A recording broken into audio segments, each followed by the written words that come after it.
En ces jours-là, Saül prit 3000 hommes, choisis dans tout Israël, et partit à la recherche de David et de ses gens en face du rocher des Bouquetins. Il arriva au parc à moutons qui sont en bordure de la route. Il y a là une grotte où Saül entra pour se soulager. Or, David et ses hommes se trouvaient au fond de la grotte. Les hommes de David lui dirent « Voici le jour dont le Seigneur t'a dit « Je livrerai ton ennemi entre tes mains, tu en feras ce que tu voudras. » David vint couper furtivement le pan du manteau de Saül. Alors le cœur lui battit d'avoir coupé le pan du manteau de Saül. Il dit à ses hommes « Que le Seigneur me préserve de faire une chose pareille à mon maître, qui a reçu l'onction du Seigneur. Portez la main sur lui, qui est le Messie du Seigneur. » Par ces paroles, David retint ses hommes. Il leur interdit de se jeter sur Saül. Alors Saül quitta la grotte et continua sa route. David se leva, sortit de la grotte, et lui cria « Mon Seigneur le roi !» Saül regarda derrière lui.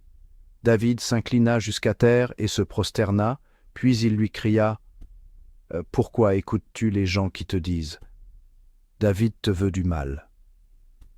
Aujourd'hui même, tes yeux ont vu comment le Seigneur t'avait livré entre mes mains dans la grotte. Pourtant, j'ai refusé de te tuer. Je t'ai épargné et j'ai dit « Je ne porterai pas la main sur mon Seigneur le roi qui a reçu l'onction du Seigneur. » Regarde, Père, regarde donc. Voici dans ma main le pan de ton manteau, puisque j'ai pu le couper et que pourtant je ne t'ai pas tué. Reconnais qu'il n'y a en moi ni méchanceté ni révolte.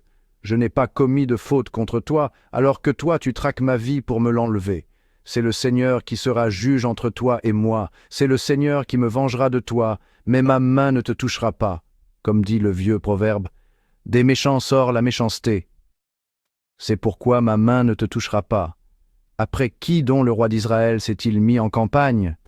Après qui cours-tu donc? Après un chien crevé, après une puce? Que le Seigneur soit notre arbitre, qu'il juge entre toi et moi, qu'il examine et défende ma cause, et qu'il me rende justice en me délivrant de ta main.